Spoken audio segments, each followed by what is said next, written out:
Fire engulfs key Russian oil depots. Russia is failing.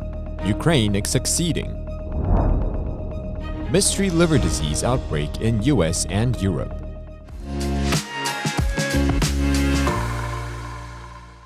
Hello, I'm Johnny. Thank you for joining us on FUNDAY News. It is April 26th, Monday, and here are your top stories. A key Russian oil depot, the Druzhba oil storage tanks, and a second military site in the Russian city of Bryansk, near Ukraine, were engulfed in flames from 2 a.m. April 25th, Moscow time. NASA satellites that track fires showed a fire at coordinates that correspond to a Rosneft oil facility in the city. Media reports Bryansk serves as a logistic base for Moscow's military campaign in Ukraine. A military analyst suggested the fires may have been caused by a Tochka-U tactical ballistic missile, which has the range to reach both targets if deployed near the Russian-Ukrainian border. Video shared on the net showed two fireballs and thick column of black smoke. Russian military telegram channel Voyen-Vostochny said the second fire was presumably the 120th arsenal of the main rocket and artillery decorate. The Moscow Times said, the surveillance video shared by social media accounts with purported link to Russian security services showed what they described as the moment of the explosion, accompanied by sounds similar to a flying missile early Monday. Local emergency service said another site has also been engulfed in the fire. The U.S. Secretary of State Antony Blinken said that Russia had failed in its goal of destroying the Ukrainian state. He expects U.S. diplomats would soon be returning to Ukraine and the embassy in Kyiv to reopen in a few weeks. In the meantime, the U.S. Secretary of Defense Lloyd Austin said as Russia has suffered significant military losses in Ukraine, including a lot of troop losses, the Pentagon now needs to ensure that Russia is unable to rebuild its military capabilities in a very short time. Blinken and Austin made the first U.S. official visit to Kyiv, Ukraine on April 24th, since Russia invaded 2 months ago. They told Ukrainian President Zelensky that the U.S. cabinet secretaries pledged new assistance worth $713 million for Zelensky's government and other countries in the region. The high-level U.S. visit highlighted the shift in the conflict. Austin said, a meeting in Germany on April 26th will discuss a more detailed assistance about what Ukraine would need to prevail against Russia.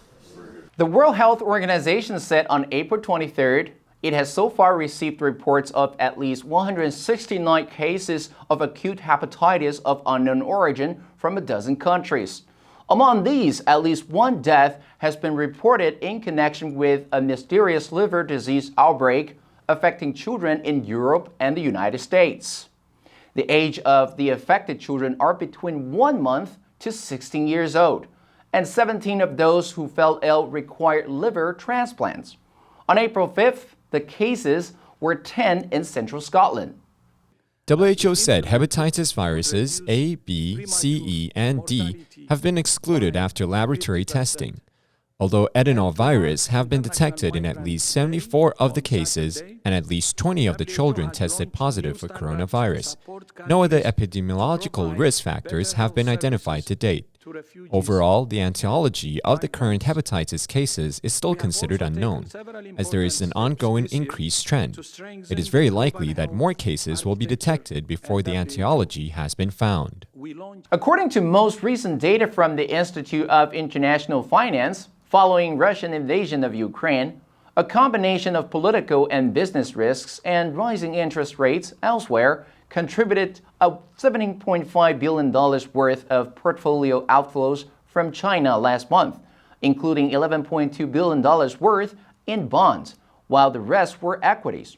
IIF called this capital flight by overseas investors unprecedented, especially as there were no similar outflows from other emerging markets during this period. Data from the China Central Depository and Clearing also showed a record bond market retreat by foreign investors in recent months. Overseas investors offloaded a net $5.5 billion of Chinese government bonds in February, the largest monthly reduction on record. The sell-off accelerated in March. hitting a new high of 8.1 billion. George Magnus, an association at the China Center at Oxford University and former chief economist for UBS, said China's support for the Russian invasion of Ukraine was clearly the catalyst for capital to leave China.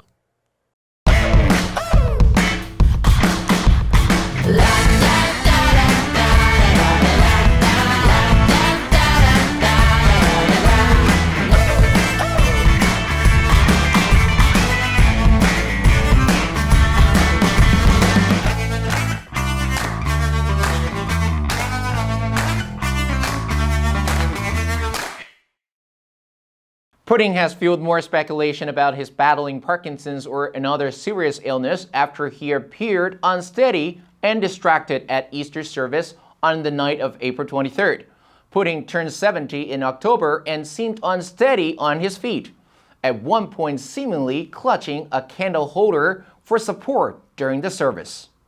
Media reported on April 1st Putin might be suffering from thyroid cancer or Parkinson's disease.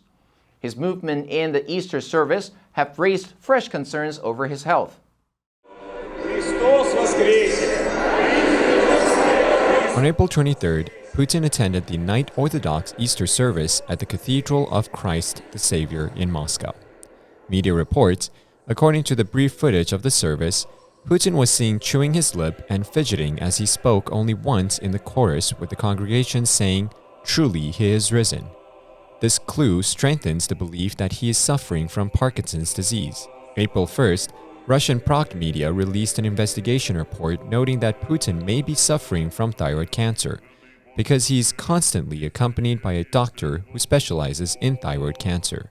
Chinese media reports that over 20 Chinese cities, large and small, are under lockdowns or heavy restrictions on movement. With a spillover effect, cities are accounting for about 50% of China's total economic output have some sort of lockdown measures in place. Media reports, apart from economic impact, a Chinese public health expert estimates about 2,000 excess diabetes deaths alone in Shanghai. In Wuhan, China's CDC estimated excess deaths from the chronic disease were up more than 20% during its lockdown.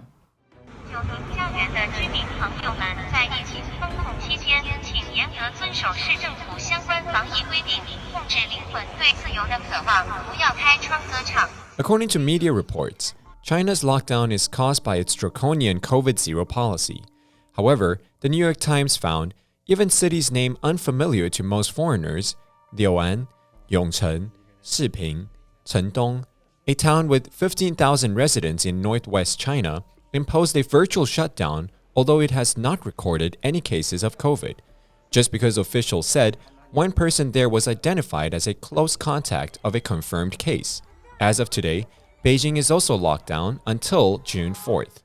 A U.S. former Deputy Navy Undersecretary suggests that given the operational, strategic, geographic, and military reality, Washington and Taipei must prepare now to ensure air superiority in and beyond Taiwan to protect the supply and logistic capability in combat actions, since the most reasonable supply routes would run through the Philippine Sea, south along the Ryukyus, or north from Luzon. A Taiwanese no-fly zone is necessary, and it would mean defending territory beyond Taiwan. Mr. Seth Crosby suggests that China would be expected to bracket Taiwan from the east and west, likely with an aircraft carrier strike group on the one side and a ground-based air surge on the other. The U.S. must ensure its naval and aerial superiority in the Ryukyu archipelago, between Luzhou and Taiwan, and in the Philippine Sea. Those skies must be defended over Taiwan if the U.S. is to remain the Pacific's preeminent power, and her friends and allies in the region are to continue casting their lot with her. The security deal drafted by China and Solomon Islands raised concerns over the ambition of China's military power in strategic Pacific islands. The latest investigation revealed that the Chinese Navy can follow the deal to visit Solomon Islands ports for logistics, replenishment, and personnel rotation. In another case, China tried to invest in Fuga Island in the Luzon Strait of the Philippines, but it turned out that the Philippines military decides to build its own naval station on Fuga. According to the investigation, Fuga Island is located in the channel that separates the southern tip of Taiwan from the northmost Philippines territories. Fuga is highly strategic as both PLA Navy vessels and ships of the U.S.